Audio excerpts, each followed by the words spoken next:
I'd like to call this meeting to order and like to welcome all of you here. It's nice to see all of you, so many parents and students.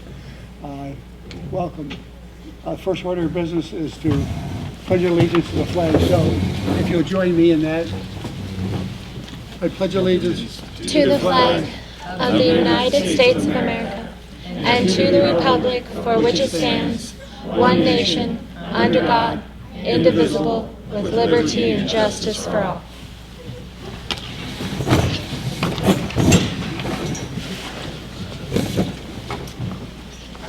First thing on the item, we have approval of the agenda. I make a motion to approve the agenda. I second. Been moved and seconded to approve the agenda as written. Any further discussion? Yes, I would like to make a motion to move public comment to after student recognition and before the update on coronavirus. Is there a second on this? I second. It's been moved and seconded that we just move the public comment period after the presentations from the two schools. Any further discussion? All those in favor of the amendment, please say aye. Aye. And motion carries.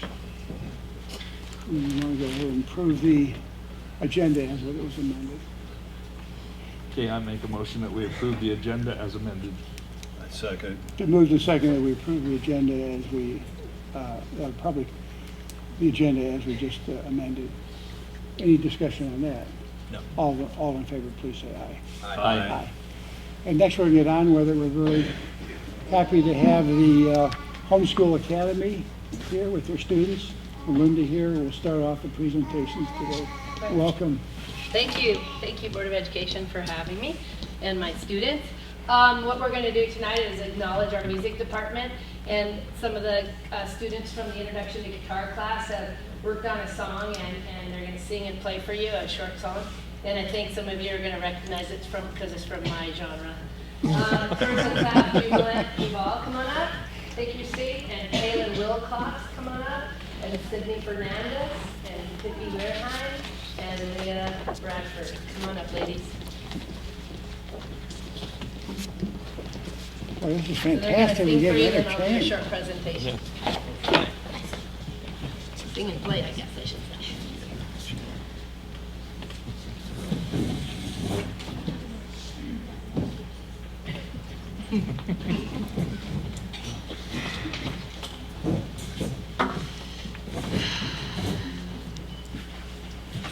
You got it.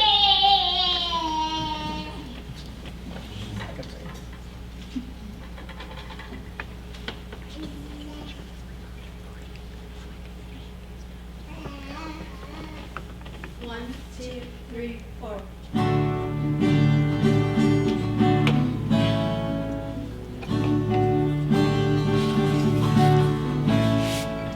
He's a good boy, loves his mama, loves Jesus, and America too. He's a good boy, crazy about Elvis, loves horses, and his girlfriend too.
their first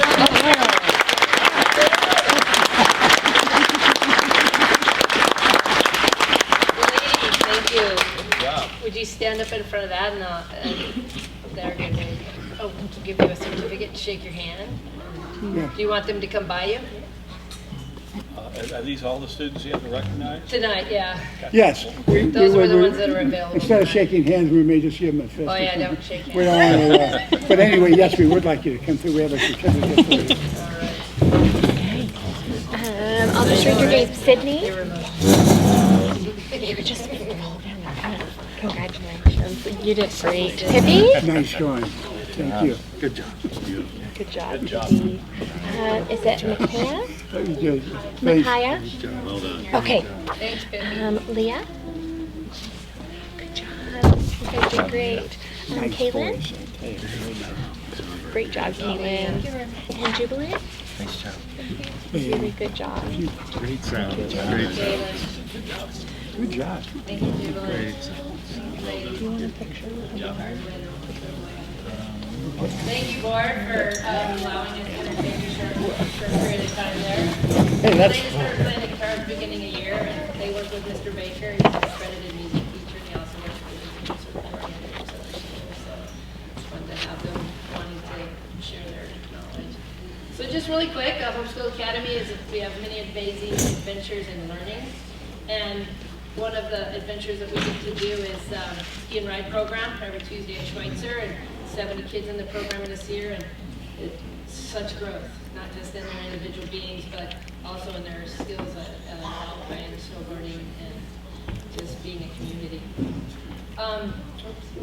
We had a snow science class every year. We do a snow science class in the winter, and in 90 minutes, that's how long our classes are. We have 3 sessions. Each group made a more sophisticated type of igloo. So they worked and collaborated as teams, and that's really key to everything we do at Homeschool Academy. So the snow was perfect, and this was the group of the bigs. I'm sure a couple of gals that just played music are in those pictures, but they broke into teams and they collaborated on the arch and dome types and shape and size that they wanted to build in the time they had, and got after it. And we had igloos in the yard for weeks. One of the cool things that we do, we have a variety of hands-on arts programs throughout the week, and one of our art teachers here is Ms. McDonald, and she's got kids weaving and learning how to weave, among other really cool science and math-related art activities as well. You allowed me to buy Nordic skis for my school 3 years ago, and we use them at least 12 times every winter. And I encourage families to get out and create a family relationship on the snow. And we use Pine Street Woods a few times this year, and we use some free tracks that I have access to as well. But just a community that's built and doing something athletic and getting families outside is an important part of what we do at Homeschool Academy. And then, we've taught kids all the way from 5 years old up to 55 years old in our Nordic program. So just some quick little data. We've reached capacity for our enrollment. We serve over 250 kids every week. That's Monday through Thursday. And we're right on target to meet 32,000 hours of attendance this year. So we're a success in that regard. Our classrooms are filled. Our programs continue to be received by our parents and students very well. I just did my annual parent meeting last Friday, and we had 35 parents in attendance that they give me input and help me formulate my calendar for next year. There's currently 16 families waiting to get into school. So we're at capacity for our facility right now, and it's going to be pretty awesome as we move into the future. Just some really cool success things that we did with the stuff you've allowed me to buy, equipment and materials to run my programs. We've produced this year Acting for the Camera class, and the children all were able to create mini short films, and we shared them at our festival at end of which our Fall Sessions Festival that we do. Our ski and ride program was well received this year. My instructional staff took on coaching for me this year for my personal goals to increase their standards knowledge and write their curriculum based on state standards, and then also understanding what strong objectives are. So as I walk into a classroom and evaluate what's going on, the kids are really 100% engaged, and they're doing standards-based curriculum, which is really powerful to see. Please come to our Celtic celebration next Friday night at the Hartwood Center. I'm bringing in, I got a $5,000 grant this year from PAVE, and I'm using it to produce our Celtic Festival, Celtic Gaelic Festival, and I'm bringing artists from Scotland and some professional dancers from Post-Wall, Spokane area, and we're doing a 3-day workshop and a performance Friday night. It's free. And then our spring musical this year is Susical, the junior, and we're auditioning this week for our annual spring musical. So just a lot of cool things going on at the Homeschool Academy. Should I? Yep. Okay. And really, thank you for your support for everything you allow us to do at our school. And it's going to continue to grow and evolve and more and more exciting things. A lot of stuff in the works for next year. Thank How you. many students did you say were waiting to come in? There's 16 families that would like to be in. But there's no room for it now? There's no room. Okay. Yeah, our classrooms are filled. So your current enrollment policy is, you will take a student if they have a family member who's a current student, If there's room, if there's room. yeah. So they get 2 days a week? Right now, with the way it is, as I'm doing registration right now this week for spring sessions that start April 6th, every class was nearly filled by the end of Monday afternoon at 4:45. And I Is sent that an email out, for so there's two days a So week? 2 days is what we're looking at. Some families can actually get a third day. Some families just choose 1 day because of their schedules. But a majority of our families like to attend at least 2 days. A few families like a third day. Mondays and Wednesdays are arts focus. Tuesdays and Thursdays are science focuses. But I've been asked to make an adjustment, and we're going to pilot it this spring where we have 1 science and 2 arts on Mondays and Wednesdays, and 1 art and 2 sciences on Tuesday, Thursday. So we're piloting that, and then that way families will have more choice all week long. So Oh, go ahead. you said you have 250 student visits per week. Yes. And most students visit twice, some once, some 3 times, right? Correct. So what's your enrollment? About 120 students? We have 106 on the roster right now, with 3 more joining to put us at 109 to start spring session, and then the remainder on a waiting list to get in. And they're probably going to have to wait. I still continue to do monthly new family orientations just to give them background and what next possibilities to join our school. But right now, most families are informed that they're going to have to wait until fall sessions and see what openings to be able to enroll. So it's a good problem to have and try to ponder what next. And your what grade levels are you? K-8. But we're K-8? really 6 through 14-year-olds. And then I do a personal interview with the 5-year-olds that want to come in. We just see where their cognitive abilities are, see if they're really going to be able to manage. Well, thank you. I certainly wanted to praise you for a great job you've done in the last couple of years putting this together.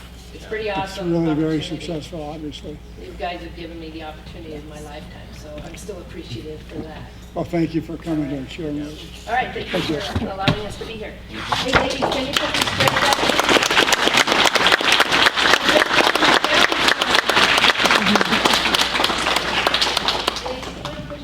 Back over for me, please. Thank you. I'm going to stay, but I'm going to say goodbye to these guys. And now we have Principal Kelly Knowles from the Kootenai Elementary School, and give us a rundown on that and hopefully meet some of her students.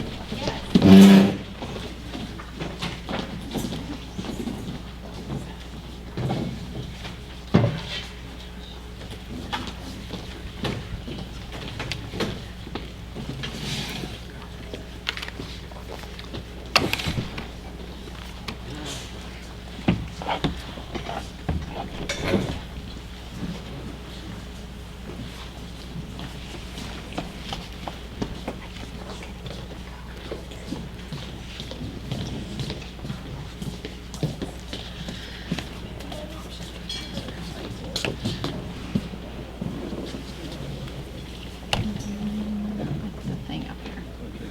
Close it down and see if you can get back on. Like get on my Wi-Fi.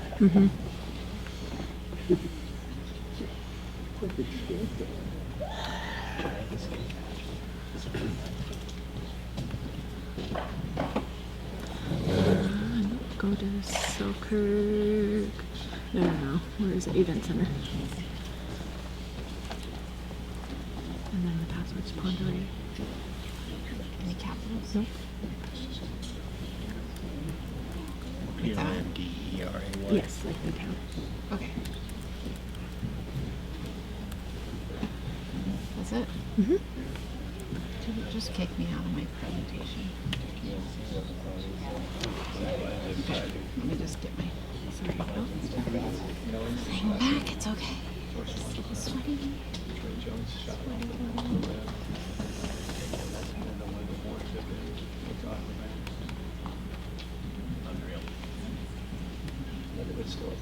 And then that one. Yep. And you're up, I believe. This is kind of slow.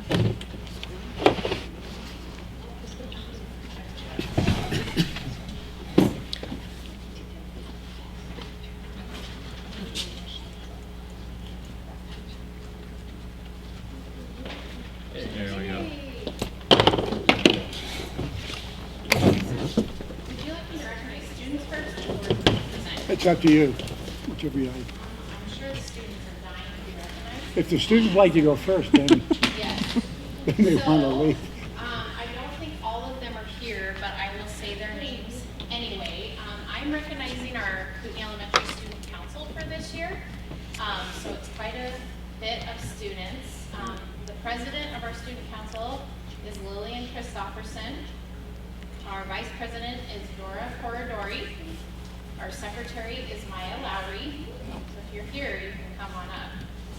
And then our student council members are Gabe Karst, Adley Larson, Sahara Williams, Honesty Christopherson, Harley Gaudette, Veda Rufato, Carly Laybourne, Mariah Karst, Justin Bucayas, Lincoln Gow, Chloe Dixon, Addison Williams, Cyrus Muchaba, Kayla Osborne, Landon Winslow, and Jocelyn Keister Nino. And the reason that I wanted to recognize our student council this year is particularly for their support and heading up. We've had 2 really successful food drives this year at Kootenai Elementary School. One that we do right around the holidays is called Collection for Claus. We adopt families from our own elementary school that we provide a Christmas meal for, as well as 2 weeks worth of non-perishable items. And these students helped support that this year, and we were able to provide food and a Christmas meal for 28 Kootenai families this year, and because of them and their great work. And we just finished a food drive in February in conjunction with Kindness Week, and we donated over 1,000 items to the community food bank from Kootenai Elementary School. So these students really helped with that, and I really appreciate them and giving back to our school and our community. So thank you.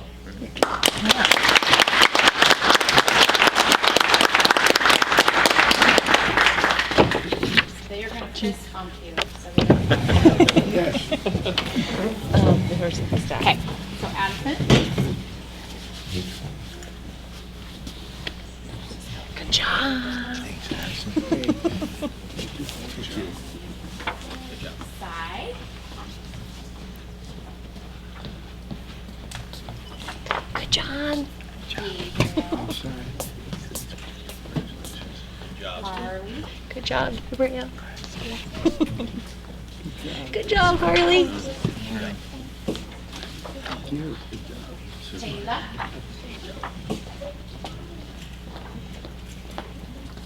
Good job, Kayla. Brandon.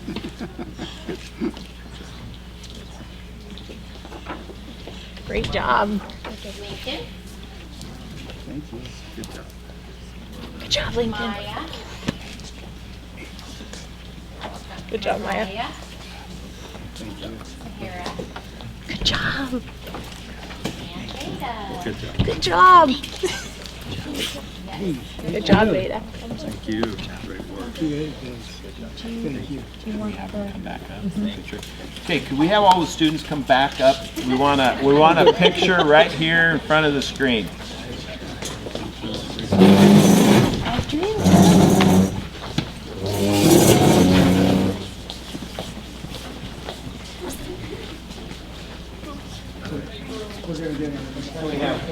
I have one question also. How do you get to be on student council at Kootenai? Yeah.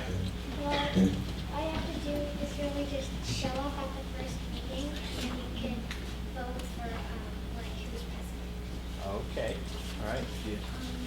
So basically, you have to fill out this form, and you have to like write a script, and then you say it to your class, and then the class will decide if they want you to be their representative. Yeah. For you really have to just remember that you just have to fill out a sheet and have your teacher approve it, and then you remember for representative it's the same thing. Only the class will vote. Your class votes. All right. They both their lunch recess. And you?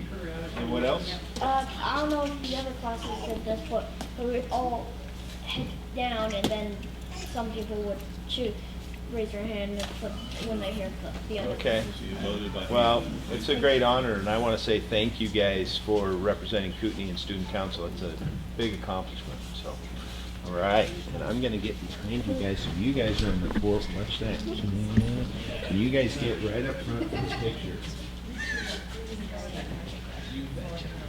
I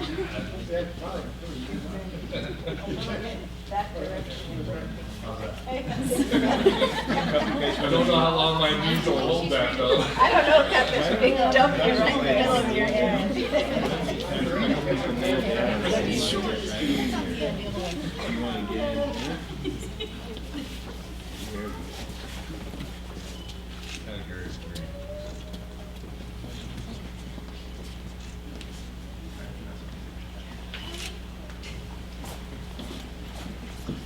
Okay. Good job, guys. Thank you, guys.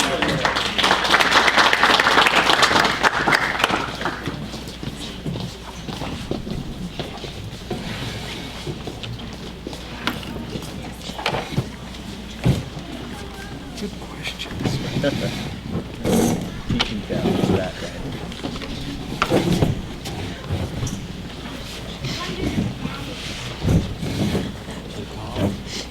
There's so many cool things happening at Kootenai, but Tom said I only have 5 minutes, so I have to pick one. So I just wanted to talk to you a little bit about something we're really excited about at Kootenai, and that is our reading intervention and extension opportunities that we provide.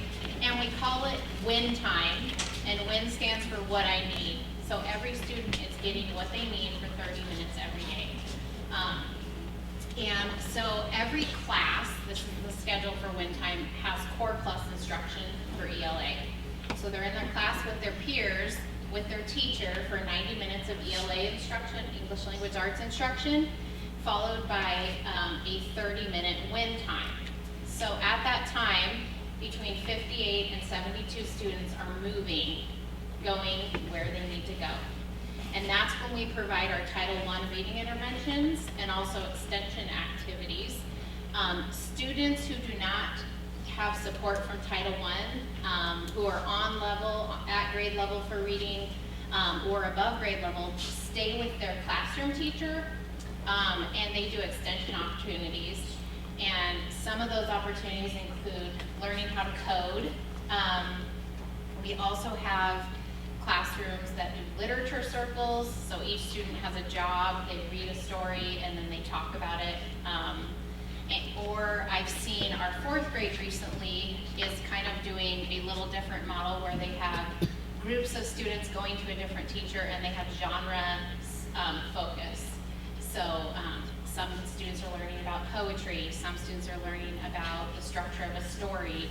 And so those students get extension opportunities, which they're really enjoying. This is the 3rd year we've done this because most of the time they don't get a chance to really do hands-on projects or really explore different types of literature rather than what they're learning in the classroom. So they really enjoy it.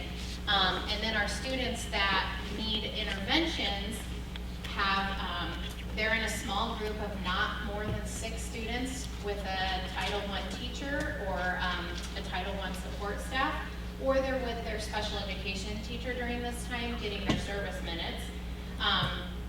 We have 65 students currently in reading interventions in grades 2 through 5. We offer reading intervention at the first grade level as a push-in model. So every first grader gets reading intervention because that's the year that they're really learning how to read. So our title team floods the 2 first grades that we have from that time, and they provide center support. Let's see, we are, over the last 3 years that we've done this, a third of our students have exited for reading interventions, which is huge at Kootenai Elementary School. This year we have so little need for reading interventions in 4th grade that we've actually been able to pull back our Title I support from 4th grade reading and support 1st grade math in the afternoons, which there's a high need for support in 1st grade just because of the nature of the beast. So it's really awesome that we've been able to do that. Our goal is to only provide Title I reading support in K through 3, kindergarten through 3rd grade. And so we're getting there. I feel really good about how many kids we are able to exit and they can be on level. They've reached on level instruction, which research says it should happen by 3rd grade. We're really close. It's happening at Kootenai. A lot of it is happening in 4th grade, which, considering that we started this model 3 years ago, we're really excited about those results. And let's see here. I asked our title teacher how many kids she thinks that we've been able to support and grow enough that we don't need to refer them for special education services. And we can identify 7 students who were really on the cusp of having to be referred for special education services, who are now growing towards grade level. And that's, it seems 7 doesn't seem like a lot of students, but it's a lot of students in our world. And I think that is all that I have time to tell you. And that's a picture of a wind group in first grade. Thank you. Questions from the Have any board? questions for me? So, how much title support do you get at your school? Well, it's all based on our free and reduced population, which is 53%.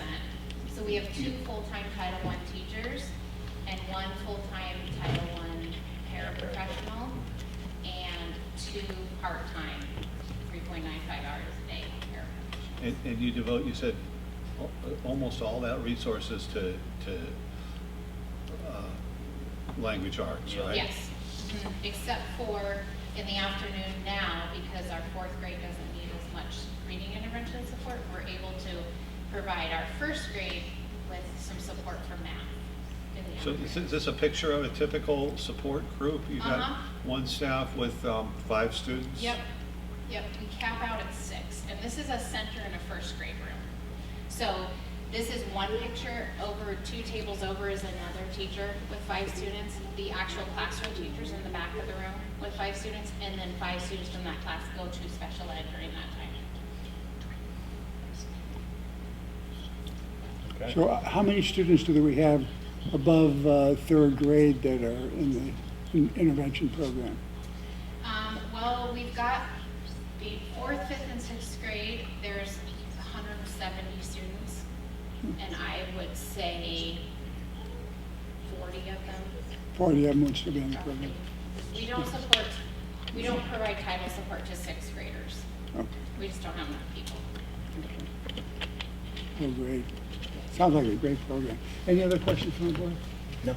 Thank you very Yeah. much for coming up and briefing us. You're Appreciate it welcome. very much. Thank you.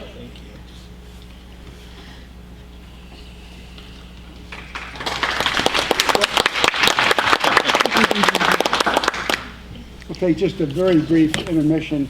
If anybody wants to exit or leave, we'll just very shortly go on with the rest of the program. Pass that to him.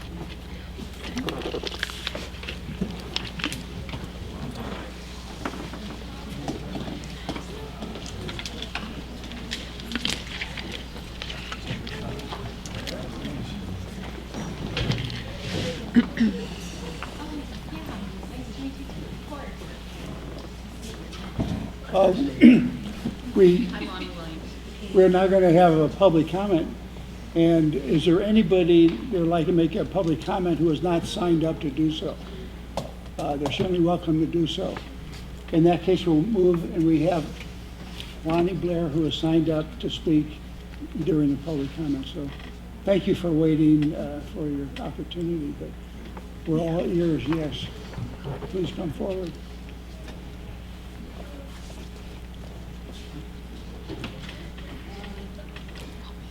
My name is Lonnie Blair, and I'm a mother of 5.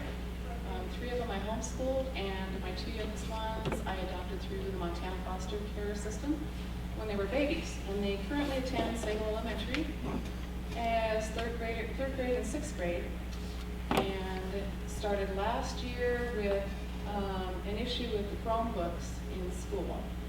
My oldest son was downloading screensavers that were inappropriate, blood, gore, and stuff like that. Well, next thing I know, they come home and they're talking about kids at school telling them to go to XX image on their Chromebooks, which they did at school, and also said that that was being done on the school buses with kids with phones.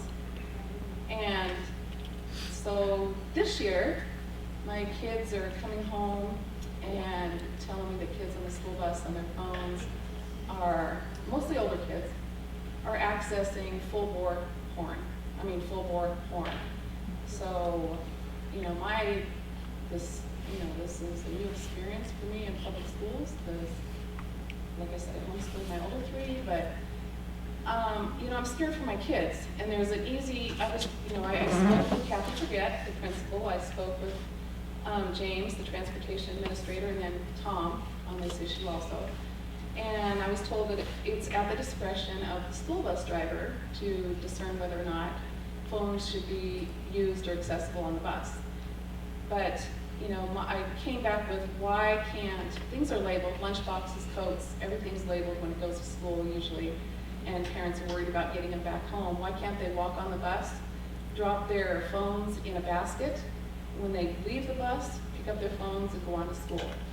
Because it's affecting my kids, your kids, everybody's kids, and this is full-born porn, and it scares me to death. They've already been exposed, damage is done. I just am really concerned about the continuing of that. I know that they have IT people working hard, as you and I discussed, Tom. Blocking stuff on the Chromebooks at school, limiting access. But I'm scared for the kids on the bus at school. My kids are exposed 30 minutes, and I don't know how much longer other kids ride the bus, all the way to school and all the way back. And, I've asked that they be separated from kids with phones, but things are yelled out from the back. You can't expect the bus driver to watch all that. When she's driving your bus, she's keeping kids quiet, and she's on and on and on. You can't expect, the cameras don't get half the stuff, because I've had bullying issues with my younger one being bullied, and the cameras do not shine. He's so short, the buses are too high, or the seats are. So they can't see what's going on. You can't ask the kids. They're gonna lie about it. So, I'm very concerned about this. I've come up with, like I said, a reasonable fix or, start to take care of this issue. My kids don't have electronics because of that. My older kids, when they have electronics, when they had a job that could buy them, they went in my room at 8, 9 o'clock, no access. Passwords, I knew all the passwords. My 2 younger ones, I do not allow, because of their backgrounds. They're drawn to these things just through their abusive backgrounds that they come from. And so they're not allowed electronics at all. At all. I just would expect enough consideration to be notified of any plan of action regarding this issue, for my kids' sake, for every kid's sake. Something needs to be done. It's scary, and it's very detrimental to our kids, and we live in it. Well, So, I certainly want to thank you for bringing it to our attention and making us aware of it. And we will take action. We can't discuss it here publicly in a discussion, because anything that may lead to a decision we'd be violating the open meeting law because it wasn't on the agenda. But it is something that we'll take seriously and be in contact with you and let you know what we're going to do. We're going to. I totally agree with you. It's totally unsatisfactory, and I wouldn't want my children or grandchildren on the buses being exposed to And pornography. we have met, and there are some things, and we can touch bases on that. So. But thank you for bringing it to our attention. Thank you. Very much. Okay, we'll just move down to the next item under administration, and that's coronavirus disease, and we have our nurse with us, and our superintendent are going to. Yeah, and Dana Williams, school nurse, is going to join us for this conversation. All I wanted to do is give you a real quick update of what precautionary measures we've taken in place and what maybe could be.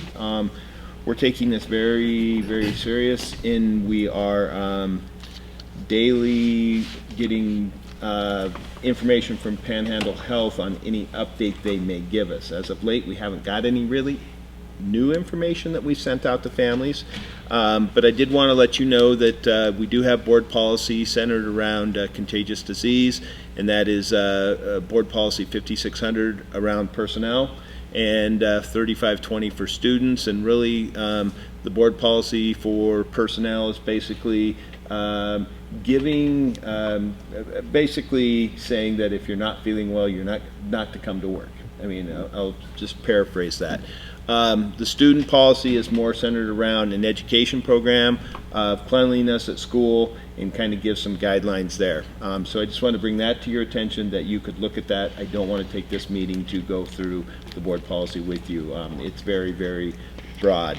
But basically, we are relying on the advice of public health and the medical communities in assessing the risk of any transmission of various communicable diseases. And this is really what the board policies are saying.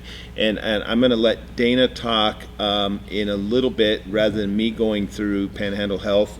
She can give us a little more information there. But I just wanted to also bring the board up to speed a little bit, even though I communicate weekly on this. The maintenance department, we actually started over 3 weeks ago with a heightened sanitation each night in every building. So we're following the CDC guidelines, and Matt and the crew have done a great job. They've actually are also upping the, I guess, doing an audit on the type of cleaners we've been using, and it came back that it is an antiviral cleaner, and we were in really good shape. So with what we've been doing there. Also, they've delivered in every school, got sanitation wipes to staff members, and that was on a voluntary basis. You know, I'm not going to mandate if you have Clorox wipes. It's available for every classroom, and I've definitely seen it used a lot. Also, Matt's crew has been collaborating with the food service, making sure that the lunchroom is also getting that same type of sanitation. Transportation, actually, the beginning of the year, bought a disinfectant sprayer, and it's electrostatic disinfectant sprayer, and they've been using that once a week all year long. And since they've been using that, the amount of sick days from the transportation drivers has really decreased. We've taken that now and we've increased it to twice a week during this time when we're trying to keep everything as clean as possible. And then also, taking the Clorox wipes and wiping down the handles and anything that could be touched on a frequent basis. So that's kind of what we're doing, and now I'm going to turn it over to Dana, where she can talk more about some of the other things we've put in place. So we are really pushing, washing hands frequently, soap and water, warm water at least 20 seconds.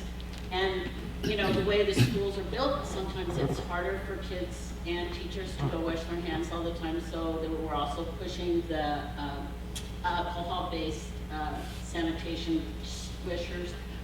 Use them on your hands, let it air dry.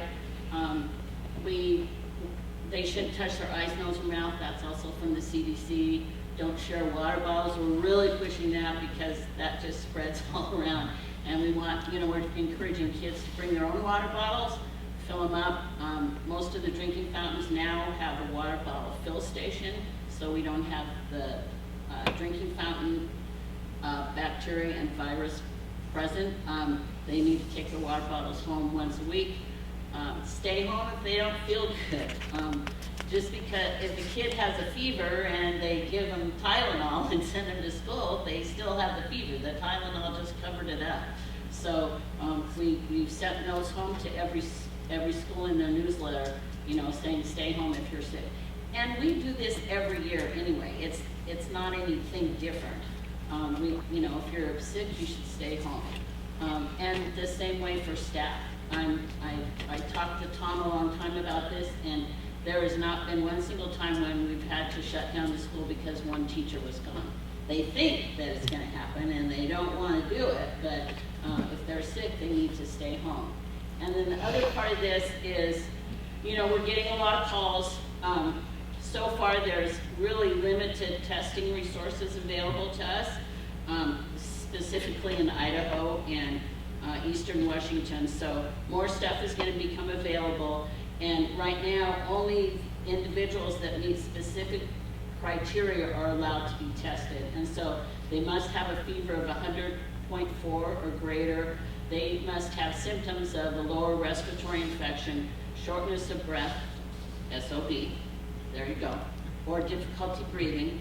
And they have to have recently traveled to one of the affected areas or had direct contact with somebody who already has tested positive for this.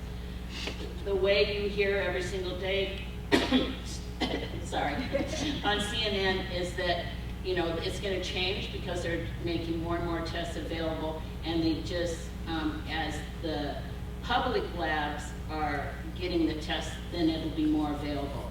Everything is going to be covered by insurance, Medicaid, Medicare, and no copays. So it's all going to be free eventually, but it's just not here yet. There's none in the state of Idaho, none in the state of Montana, none in the Dakotas, and there's nothing in Spokane yet that they've tested for. The Panhandle Health, I call them every morning, or they call me. There's a phone number that they have, and we're sharing that with parents that have issues. And it's 877-415-5225. And the call center is open from 8 to 5 every day. If it becomes more pandemic or more epidemic, then they will be open 24 hours a day.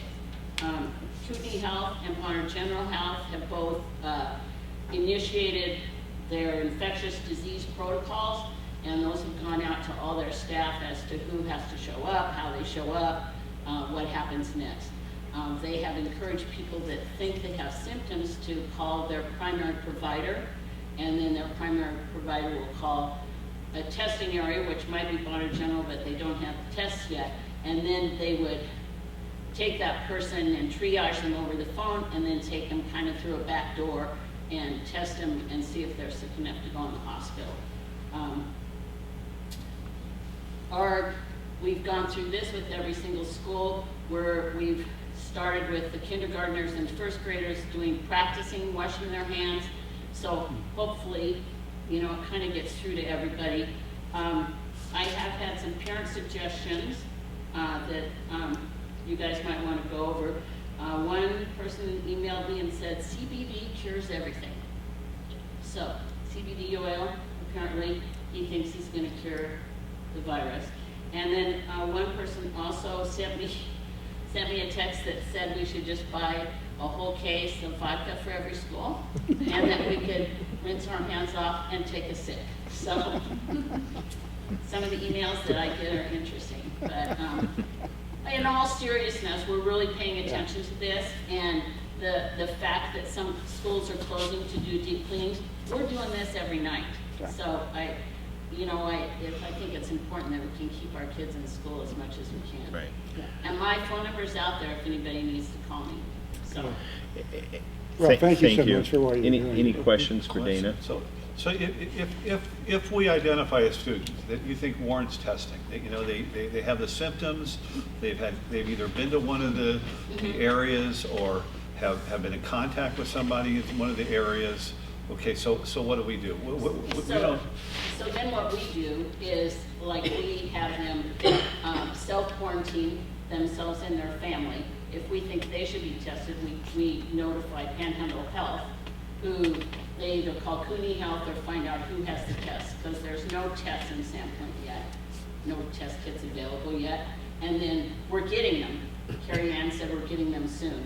And then they have, Panhandle Health has a team that's part of their epidemiology team that would interview the family to find out who they had contact with and stuff.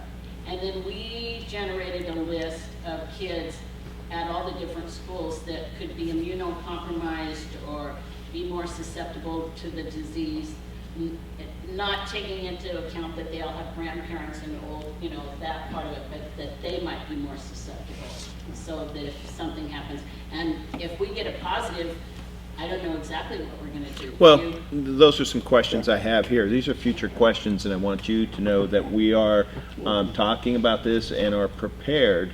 But again, at the same time is that all the medical community, Panhandle Health, everybody is telling me that you know, children are not the ones at risk. School-age children are not the ones at risk with the coronavirus, and that there would be no reason to shut school down unless we do get a positive. And at that point in time, so the question would be, will schools ever close? If Panhandle Health, and we are told because it will help stop the spread, that would be one reason that we would not bring them together. And then the other question would come up is, how do we deliver education then if it turns out to be over an extended period of time?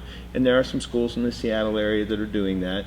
It's much easier for us for grades, middle school and high school, grades 7 through 12. We have a learning management system called Schoology that lessons can be loaded onto. A lot of students are using that already. We would, at the elementary level, that is something that's a little more problematic as far as delivering it if it were to end up being long-term. We talked about that today with administrators. We would take the first couple days of school being closed to get that material ready. I don't know that we have enough families that would be connected with Wi-Fi to be able to do it a distant learning as much, but we would probably be putting packets together that families then could come pick up. The key word would have to be flexibility and working together if we ever got to that. And right now, I'm not getting the word from anybody that we need to be going there, but I want to be prepared. We don't know, and so we're taking it very seriously with these two questions. And you know, it won't be us alone. You know, it would be a regional area where we'll probably have several schools closing down, and we'll follow the advice of the professionals from Panhandle Health. So that's really kind of just wanted to give you a little bit of idea of the work that we have been doing. So. Well, thank you Yeah. very much. Any Dana, other questions? thank you very much. Sure. Board, any questions? Okay, thank you very much, Tom. Yeah. Next we have on the agenda here House Bill 523, and our superintendent can give us a little bit of clarity on it and exactly where it stands Sure. and what it means for our teachers. So House Bill 523 is a bill that Governor Little has spent a lot of time on, and it's really something that he really wants to help with increasing the pay on the third step of the career ladder. So he really wants to get increased pay to veteran teachers. This bill has passed the House of Representatives, and it will be going to a Senate hearing. And I just wanted to let you, if you were to hear much about it, basically right now there's a first 3 years of a teacher, they are called a resident, and they're in residency. And then there are 5 steps on the professional. And so right now, P5 is where it stops. Advanced professional would be the new third tier, and we are, anticipating that we would have some teachers that would qualify for the advanced professional. This is coming straight from the bill. At this point in time, the state reimburses the school district for the top veteran teacher at $50,000. If this bill were to become law, then this district would get reimbursed starting next year at $52,000, and this is Governor Little's plan for the next 5 years. So what does it really mean for us? The bottom line is for somebody to qualify to be at the advanced professional tier, they had to have been teaching at least 8 years or more. They've had to have been in the professional compensation rung for 4 of the previous 5 years. They had to have served in some leadership role last 3 of the 5 years, and I've highlighted things that we are talking to our teachers about. We already do a written recommendation. This is already part of all of our evaluation process. Basically down here, this is something new. They will have to have been rated distinguished overall in domains 2 or 3. Domain 2 on our Charlotte Danielson evaluation process is the classroom environment, and domain 3 is on instruction. And then 75% of the teacher students have to meet a measurable student achievement or student success indicator, and the state gives a list of that. And I don't want to go much in depth on that, but I just want to let you know that we're following this closely, and it may have a financial impact on our district in a positive way, but it also comes with quite a bit of accountability. So just if you can reach out to me individually if you want to know more about that. So I'll leave that presentation brief. Thank you, and I think it'll be voted on next week. You know, we're still waiting for the Senate to have a hearing on it and the Senate to vote. Everything I hear, since Governor Little put so much time and emphasis on this, is that, and the House was the bigger hurdle that's already passed. More than likely that it is going to go through. Okay, well, we'll So just, it's like, we'll keep an eye it's a on it. five-year plan. Correct. So that would, it's what, $40,000 per year or something like that. $40 million per year that the state's gonna invest in this. It's 200, a little I figure think I heard the was first- 230 million, 5-year plan. Yeah. The first year was, I think, was 30 million.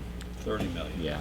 So, I mean, are all these things easily quantifiable by us? Because the reason I ask is, I've heard a lot of criticism of what I think the program they have now called Master Teacher, where a teacher can get, extra incentive This is pay. completely separate from the Master Educator Premium. And that will probably be phased out. I mean, a lot of criticism of that because of the application process is extremely. Well, yeah. I think the less control, the better, but the legislature is making all demands on the school districts on how they grade their teachers. Who's an advanced professional? Yeah, I mean, I think they're just way ahead and stuff. I think that's something the district ought to be able to do, but, anyway. I applaud Governor Little for his emphasis on this, but it does come with some other other things that we will be working through. Yeah, I just have to make a comment. Like everything we get from Boise comes with strings. Everything comes with strings. I just wish the legislature would give us the resources and let us discretionally decide what's the highest priorities for our district. We need representation down there. The highest level, it'll go down and browbeat those legislators. Okay, well, thank you very much for the update. And anyway, we'll just have to wait and see how this pans out. Next, we have action items, and actually the only action item we have is the consent agenda. I got one at the end, so I'll entertain a motion to approve the consent agenda. I move that we approve the consent agenda. I second. Been moved and seconded to approve the consent agenda. Any discussion on that? All those in favor of the motion, please say aye. Aye. Aye, that motion carries. Now we have announcements, so Superintendent? You know, I kind of gave you my announcements in my presentations. But we do have some other building administrators in the audience. Well, we'll just go right down with some of those. I have an announcement. So last Friday at Sagal, we had our Title I night, and we celebrated Dr. Seuss's birthday with activities all week, and then we had a reading night. We had over 106 individuals that came, and we had different reading activities, and the students got books at the end and little Dr. Seuss things. So it became a fun way to celebrate reading. This coming Friday, we have our PTA Carnival, and that's lots of participation and just fun, where everybody comes in and we do old-fashioned carnival games that are held inside of our school building. And that's from 5 to 7. You're welcome. Lots of fun. Thank you. Thank you. Andrea? So I just wanted to share and thank all the principals in the audience and Sandpoint High who hosted us this morning. We had a chance, instead of our regularly scheduled admin meeting, to go on learning walks through Sandpoint High School. So we break up into teams of about 3 or 4. We visit classrooms for just a 10-minute snapshot, get to see instruction, talk to students, and then we meet afterwards and kind of calibrate our thinking around that teacher evaluation rubric, Charlotte Danielson, and it was wonderful to be hosted by Sandpoint High. We saw high levels of student learning, high levels of engagement, and it's always fun just for us to do something different and be out together. So thank you to all. Great. Dave, you have anything? Sure, off the top of my head here, let's see, Chamber Choir went down to Lionel Hampton Jazz Festival and brought back top honors, so just wanted to share that. That was really cool. Last Friday we had a work day, and believe it or not, a ton of students showed up because the counseling department put on a scholarship work day, so we had about 40 kids show up in the library and work with Mrs. Lang to get scholarship applications completed, and so pretty cool to see 40 kids show up when they don't have to at school in the library, and then work together with staff members as well. Scheduling's underway at Sandpoint High School, so ISAT testing is scheduled to begin on Monday, and I'm sure there's a billion more things going on. You have science fair coming up, isn't it? I'm sorry? Your science fair? Oh yeah, science fair is Thursday, so yeah, come on Thursday all day long if you want to check out the science fair. Cool. Okay, thank you. Mrs. Knowles, do you want to introduce your intern? Yes, I have the pleasure of having an intern at Kootenai Elementary one day a week, and she's actually a former colleague of mine from Sandpoint High School when we both taught there eons ago. But this is Kristen Hawkins, and she's been following me, shadowing me at Kootenai, and we love having her. She helped coordinate our Kindness Month activities and the food drive with the food bank. Well, welcome, Christian. Do you have any words of wisdom for us? Well, I'm just really grateful that Sandpoint has been so welcoming. This was my former community, and I got to move back about 2.5 months ago, and it's been great to come back and to work under Mrs. Knowles. And I think I just am so appreciative of Tom Albertson helping me to be engaged with opportunities throughout the district. So it feels good to be back, and I'm looking forward to doing something at the secondary level next semester and growing and growing. So thank you. Oh, great. Well, welcome. Any other comments? The last thing we have on here is the executive session. So I will entertain a motion to go into executive session at this time.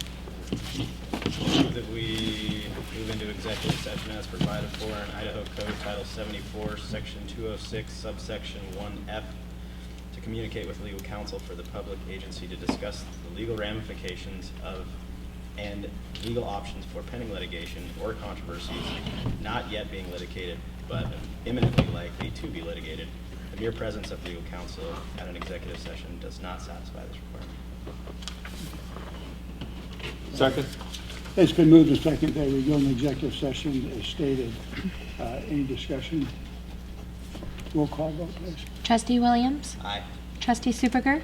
Aye. Trustee Decker? Aye. Trustee Kelly? Aye. Thank you. Okay, we will adjourn ourselves downstairs and eat together. Thank you all very much for coming.